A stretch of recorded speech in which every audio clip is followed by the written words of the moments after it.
Welcome to Sudheer Edutech YouTube channel. నేను మీ సుధీర్ సార్ని. 2024 జనవరి 8 ఇవాల్టి కరెంట్ అఫైర్స్ క్లాస్ ఫాలో అయ్యే వాళ్ళందరూ లైక్ చేయండి. ఇంకా సబ్స్క్రైబ్ చేసుకునే వాళ్ళు ఉంటే సబ్స్క్రైబ్ చేసుకోండి.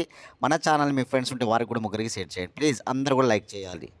అదేవిధంగా రోజు బాగా చక్కగా నోట్స్ రాసుకొని అవి బాగా రివిజన్ చేసుకుంటూ ఏమైనా ఉంటే కనుక కరెంట్ అఫైర్స్లో మంచి స్కోర్ వస్తుంది ఖచ్చితంగా మీకు. కాబట్టి అందరూ కూడా ప్రతిరోజు ఫాలో కావాలి. ఒకరోజు విని ఒకరోజు వినకుండా ఉండకూడదు. ఏదైనా కంటిన్యూటీ ఉండాలి, లేకుంటే మానేయాలి. కాబట్టి కంటిన్యూటీ ఏదైనా మీరు అలవర్చుకోండి.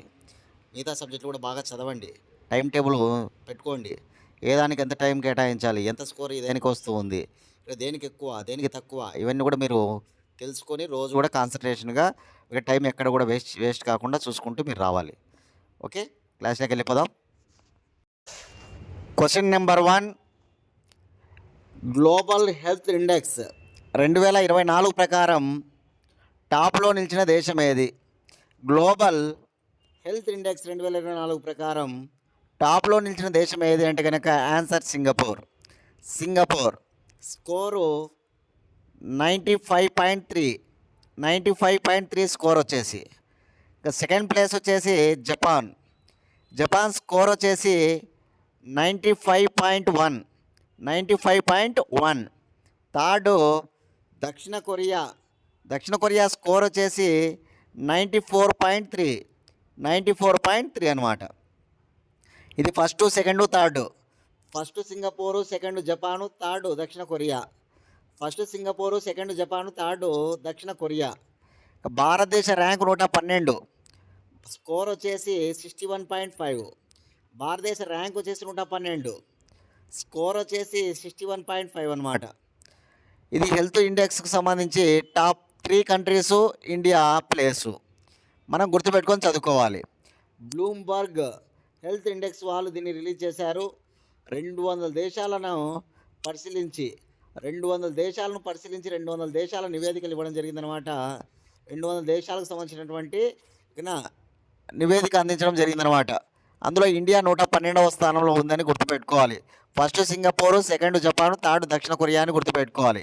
అదేవిధంగా మనం చెప్పినటువంటి ఆ పాయింట్స్ కూడా మీరు నోట్ చేసుకొని చదువుకోండి. ఇవన్నమాట ఫస్ట్ క్వశ్చన్కు సంబంధించినటువంటి అంశం. ఓకేనా, అందరూ కూడా లైక్ చేయాలి, ప్రతి ఒక్కరు కూడా క్లాస్ ఫాలో అయ్యే వాళ్ళందరూ కూడా. సెకండ్ క్వశ్చన్, 2025 జనవరి 14న ఇస్రో చైర్మన్ సోమనాథ్ స్థానంలో ఎవరు నియమితులు కానున్నారు? చూడండి, ఇస్రో చైర్మన్ ఇప్పుడు ఎవరున్నారంటే సోమనాథ్ ఉన్నాడు. కానీ జనవరి 14వ తారీఖున ఆయన స్థానంలో ఎవరు రానున్నారంటే ఆయనే నారాయణను గుర్తుపెట్టుకోవాలి. ఇస్రో తదుపరి చైర్మన్ ఎవరంటే నారాయణన్. ఆల్రెడీ నారాయణన్ అంటే కనుక చాలా రోజుల నుంచి ఇతను ఇస్రోలో వర్క్ చేస్తూ ఉన్నాడు. 1984 నుంచి వాటిలో ఆయన అనేక ప్రాజెక్టుల విషయంలో ఆయన యొక్క పాత్ర ఉందన్నమాట. చంద్రయాన్ 2 కావచ్చు, చంద్రయాన్ 3 కావచ్చు, GSLV Mark 3 కావచ్చు, ఇట్లాంటి విషయాల్లో ఆయన యొక్క పాత్ర ఎంతో ఉందంట. ఓకేనా, కాబట్టి జనవరి 14వ తారీఖున ఆయన బాధ్యతలు చేపట్టబోతూ ఉన్నాడనమాట ఇస్రో చైర్మన్గా. ఎవరి తర్వాత అంటే సోమనాథ్ తర్వాత గుర్తుపెట్టుకోవాలి. ఈయన యొక్క సారథ్యంలోనే మనకు కొన్ని జరగబోతూ ఉన్నాయన్నమాట. జనవరి నెలలో ఒకటి ప్రాజెక్టు, అదేవిధంగా ఫిబ్రవరిలో కూడా ఒక ప్రాజెక్టు చేపట్టబోతూ ఉన్నట్టుగా ఆయన చెప్పాడనమాట. అదేవిధంగా ఇస్రో యొక్క తదుపరి చాలా ముఖ్యమైన టార్గెట్స్ మనకు కొన్ని ఉన్నాయి. అవి కూడా ఖచ్చితంగా విజయం సాధించాలని కోరుకుందామని చెప్పేసి ఆయన చెప్పడం జరిగిందనమాట. మనందరికీ తెలుసు గగన్యాన్ ప్రాజెక్టు కావచ్చు, చంద్రయాన్ 4 కావచ్చు, అదేవిధంగా అంతరిక్షంలో అంతరిక్ష స్పేస్ స్టేషన్ కావచ్చు, అదేవిధంగా చంద్రుపైన కాలు మోపడం కావచ్చు, ఇట్లాంటివన్నీ కూడా ఇస్రో యొక్క టార్గెట్స్ ఉన్నాయన్నమాట. అవన్నీ కూడా రానున్న రోజుల్లో ఖచ్చితంగా విజయాలు అవుతాయని చెప్పేసి ఆయన తన భావాన్ని వ్యక్తం చేయడం జరిగిందనమాట. కాబట్టి గుర్తుపెట్టుకోవాలి, ఇస్రో ప్రస్తుత చైర్మన్గా ఉన్నటువంటి సోమనాథ్ స్థానంలో ఎవరు రాబోతున్నారంటే కనుక ఆయనే నారాయణను. ISRO abbreviation Indian space research organisation. ISRO ప్రధాన కార్యాలయం బెంగళూరు, కర్ణాటక. ఇస్రో ఏర్పడిన సంవత్సరం 1969 ఆగస్టు 15. ఇస్రో తొలి చైర్మన్ విక్రమ్ సారాభాయ్. ఇస్రోకు తదుపరి కొత్త చైర్మన్గా రాబోతున్న వాడే నారాయణన్. ఆల్రెడీ ఫిక్స్ అయిపోయింది అనమాట తన నియామకము. కాకపోతే ఆయన ఎప్పటి నుంచి బాధ్యతలు స్వీకరిస్తాడంటే జనవరి 14 నుంచి గుర్తుపెట్టుకోవాలి.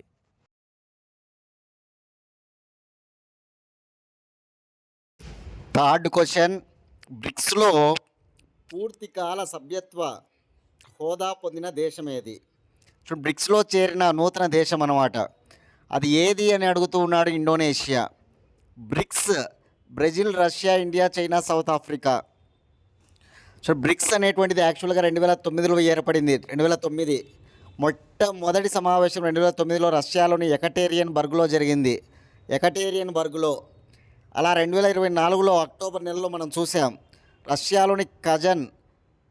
రష్యాలోని కజన్లో జరిగిందనమాట. 2023లో సౌత్ ఆఫ్రికాలో జరిగింది. 2024లో రష్యాలోని కజన్లో జరిగింది. ఈ ఏడాది 2025లో బ్రెజిల్లో జరగబోతూ ఉంది. అధ్యక్షత వహించేది లులా డి సిల్వా. బ్రెజిల్ అధ్యక్షుడు లులా డి సిల్వా సారథ్యం వహిస్తాడనమాట ఈ బ్రిక్స్ సమావేశానికి ఈ ఏడాది. పోయిన ఏడాది జరిగినప్పుడు అప్పుడు రష్యా అధ్యక్షుడు వ్లాదిమిర్ పుతిన్ అధ్యక్షత వహించాడనమాట. ఇప్పుడు ఎవరంటే కనుక Lula da Silva Brazil president అధ్యక్షత వహించబోతూ ఉన్నాడు. కానీ అక్టోబర్లో అలా జరుగుతుందన్నమాట ఈ బ్రిక్స్. కాబట్టి గుర్తుపెట్టుకోవాలి. ఫస్ట్ సమ్మిట్ రష్యాలోని ఎకటేరియన్బర్గ్, గత ఏడాది రష్యాలోని కజన్లో, ఈ ఏడాది బ్రెజిల్లో జరగబోతుంది. అది ఎక్కడ అనేది ఇంకా నిర్ణయించలేదు. ఆ వెన్యూ ఎక్కడ అనేది ఇంకా నిర్ణయించలేదు. దేశం మాత్రం డిక్లేర్, అది బ్రెజిల్ అనమాట. కాబట్టి ఇప్పుడు బ్రిక్స్ అనగానే మనకు ఒకప్పుడు 5 దేశాలే చెప్పుకునేవాళ్ళం. బి అంటే బ్రెజిల్, ఆర్ అంటే రష్యా, ఐ అంటే ఇండియా, సి అంటే చైనా, ఎస్ అంటే సౌత్ ఆఫ్రికా అని. కానీ 2024 జనవరి 1వ తారీఖున మనకు 4 దేశాలు కొత్తగా వచ్చి చేరాయి. ఆ 4 దేశాలు ఏవి అంటే కనుక Egypt, Ethiopia, Iran, United Arab Emirates. మళ్ళీ చెప్తున్నా, Egypt, Ethiopia, Iran, United Arab Emirates అనమాట. ఆ 4 దేశాల చేరికతో 9 అయినాయి. ఇప్పుడు ఒకటి చేరింది మళ్ళీ కొత్తగా. దాంతో ఇప్పుడు బ్రిక్స్ దేశాలు ఎన్ని అంటే కనుక 10. బ్రిక్స్ ప్లస్ అనొచ్చు దీనిలను. 5 దేశాలు బ్రిక్స్ BRICSతో పాటు మరొక 5 దేశాలు మీరు నేర్చుకోవాలి బాగా, ఓకేనా? Iran, Ethiopia, United Arab Emirates, Egypt, present okay ఏది ఇండోనేషియా. గుర్తుపెట్టుకోవాలి, ఇండోనేషియా. ఇదనమాట బ్రిక్స్లో సభ్య దేశాల యొక్క ఓకేనా వివరాలు. 10 దేశాలు మీరు ఎప్పటికీ మర్చిపోకుండా గుర్తుపెట్టుకోవాలా. ఎందుకంటే ఎగ్జామ్లో అడుగుతారు, బ్రిక్స్లో ఈ క్రింది సభ్యత్వం కలిగిన దేశం ఏది, బ్రిక్స్లో ఈ క్రింది సభ్యత్వం కాని దేశం ఏదని అడుగుతాడు, లేదా కొత్తగా చేరిన దేశం ఏదని అడుగుతాడు. 2024 జనవరి 1న ఏ దేశాలు చేరాయని అడగచ్చు. ఓకేనా? మొదటి సమావేశం ఎక్కడ జరిగింది, ప్రజెంట్ ఈ ఏడాది ఎక్కడ జరగబోతుంది, లేకపోతే 2024లో ఎక్కడ జరిగిందని అడగచ్చు. కాబట్టి మీరు చాలా ఇంపార్టెంట్గా ఇవి చూసుకోవాలి, చాలా చాలా ఇంపార్టెంట్.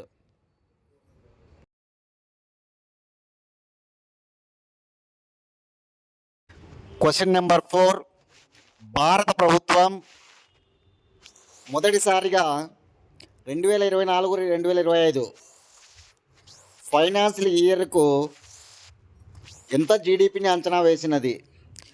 ప్రజెంట్ ఫైనాన్షియల్ ఇయర్ ఏదైతే ఉందో జీడిపి అంచనా వేయడం జరిగిందనమాట. మన యొక్క భారత ప్రభుత్వం, ఇండియన్ గవర్నమెంట్ ఎంతగా అంచనా వేసింది అంటే కనుక 6.4% అంచనా వేసింది.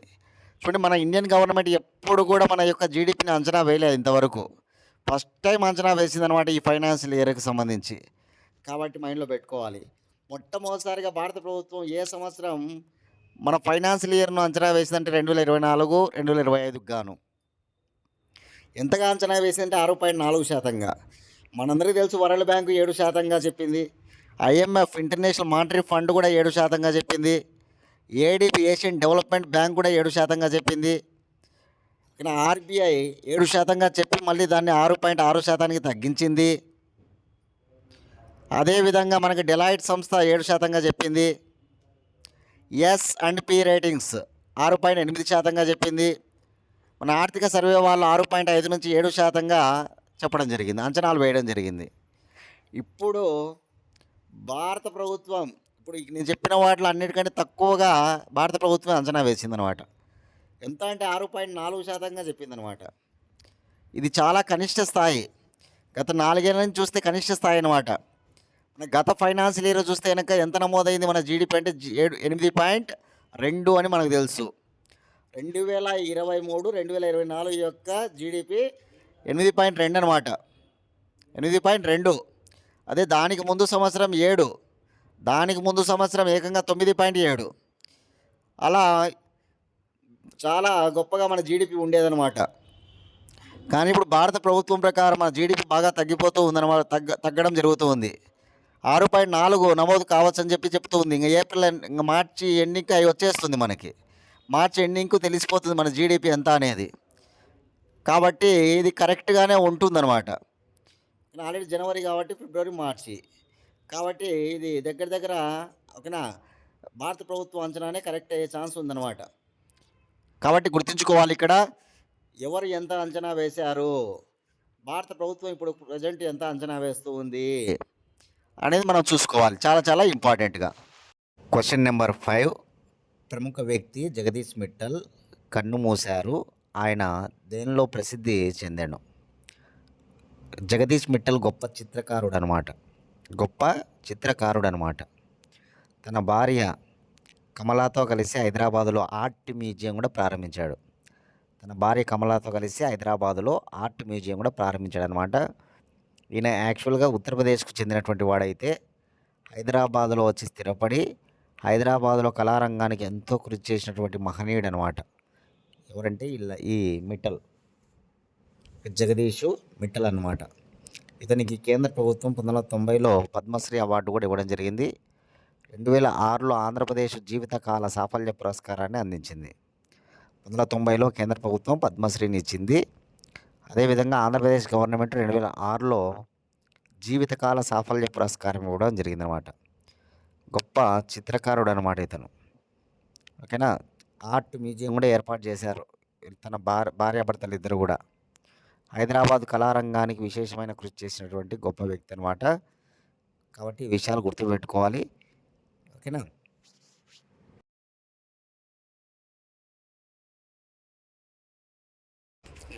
Question number 6.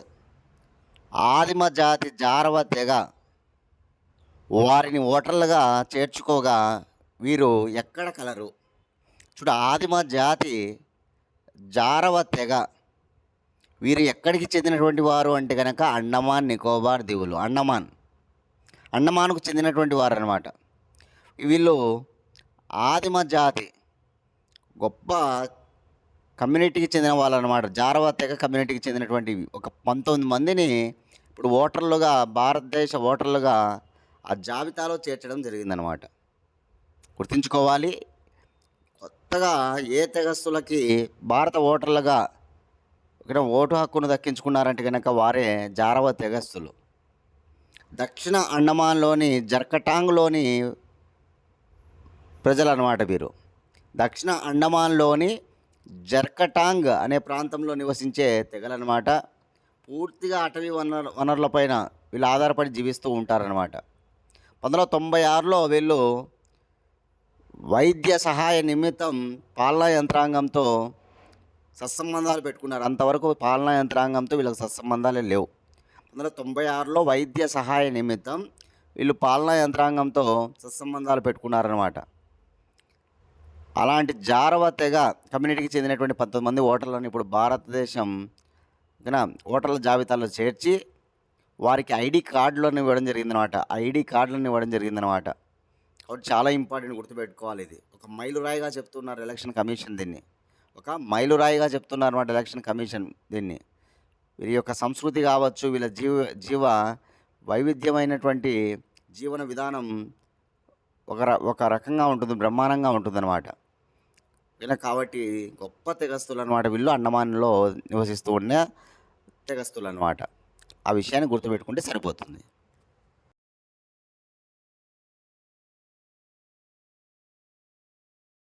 Question number 7. దర్యాప్తు సంస్థలకు అంతర్జాతీయ సహాయాన్ని అందించడానికి అమిత్ షా ప్రారంభించిన పోర్టల్ ఏది? చూడండి, దర్యాప్తు సంస్థలు ఏవైతే ఉంటాయో వాటికి అంతర్జాతీయ సహాయాన్ని అందించడానికి ఒక పోర్టల్ ప్రారంభించబడింది. ఆ పోర్టల్ పేరు భారత్ పోల్. ఈ భారత్ పోల్ అనేటువంటి పోర్టల్ని ఎవరు ప్రారంభించారంటే కేంద్ర హోంమంత్రి అమిత్ షా గారు ప్రారంభించారనమాట. కేంద్ర రాష్ట్ర దర్యాప్తు సంస్థలు ఏవైతే ఉంటాయో అవన్నీ కూడా ఈ పోర్టల్కు అనుసంధానమై దర్యాప్తులను మరింత వేగవంతం చేయవచ్చని ఆయన ప్రకటించడం జరిగిందనమాట. కానీ కేంద్ర రాష్ట్ర దర్యాప్తు సంస్థలు ఉంటాయి కదా, అవన్నీ కూడా ఈ పోర్టల్కి అనుసంధానమై వేగవంతంగా దర్యాప్తులను చేయవచ్చు అన్నమాట. ఆ విషయాన్ని మన కేంద్ర హోంమంత్రి అమిత్ షా గారు వెల్లడించారు. కాబట్టి గుర్తుపెట్టుకోవాలి, portal name Bharat poll, Bharat poll, Bharat poll అన్నమాట.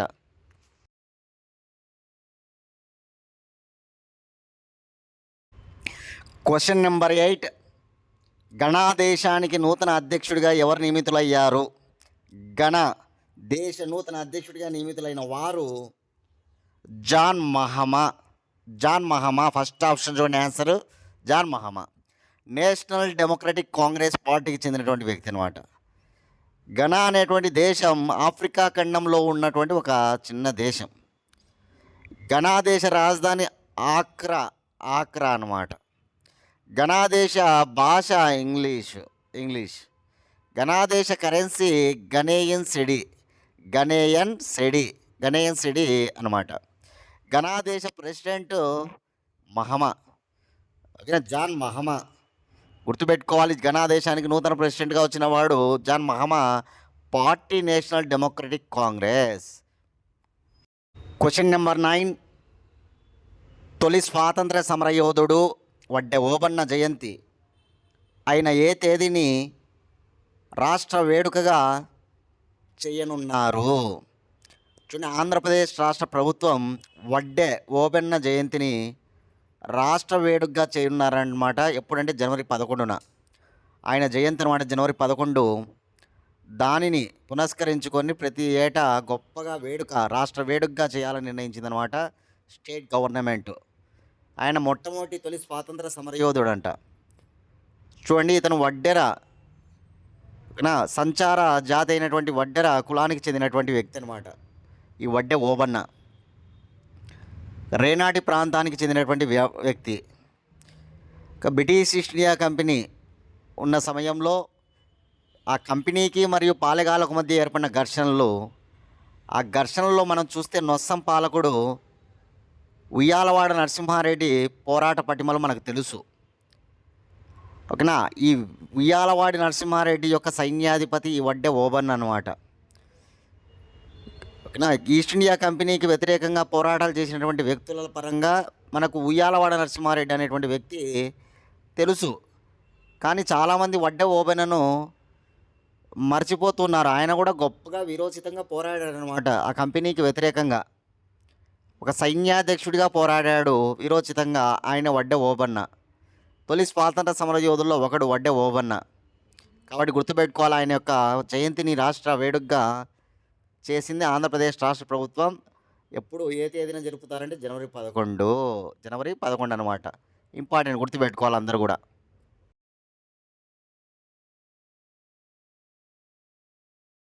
లాస్ట్ క్వశ్చన్, 2025 జనవరి 7న టిబెట్లో తీవ్ర భూకంపంతో రిక్టర్ స్కేలుపై ఎంత నమోదు అయినది? చూడండి, తీవ్ర భూకంపం ఎక్కడ అంటే టిబెట్ అనమాట. చైనా దేశ సరిహద్దు ఏదైతే ఉందో టిబెట్, ఆ టిబెట్లో తీవ్ర భూకంపం సంభవించింది. రిక్టర్ స్కేలు పైన 7.1గా నమోదైందనమాట. 7.1 చాలా ఇంపార్టెంట్. రిక్టర్ స్కేలుపై ఎంత నమోదైంది అనేది బిట్టి ఇక్కడ ఎగ్జామ్లో అడుగుతున్నాడు చాలాసార్లు. ఏదైనా 7 పైన వచ్చిందంటే తీవ్ర భూకంపమే. కాబట్టి 7.1గా నమోదైంది. దీనివల్ల అక్కడ చాలామంది ఇబ్బందులు పడడమే కాకుండా వందలాది మంది 100కు పైగా ప్రాణాలు కూడా పోయినాయి అన్నమాట. 100కు పైగా ప్రాణాలు కూడా అక్కడ పోవడం జరిగింది ఈ భూకంపం వల్ల. కాబట్టి గుర్తుపెట్టుకోవాలి, రిక్టర్ స్కేలుపై ఎంత 7.1 ఎక్కడ టిబెట్లో, చైనా దేశ సరిహద్దుల్లో. ఓకేనా, రైట్.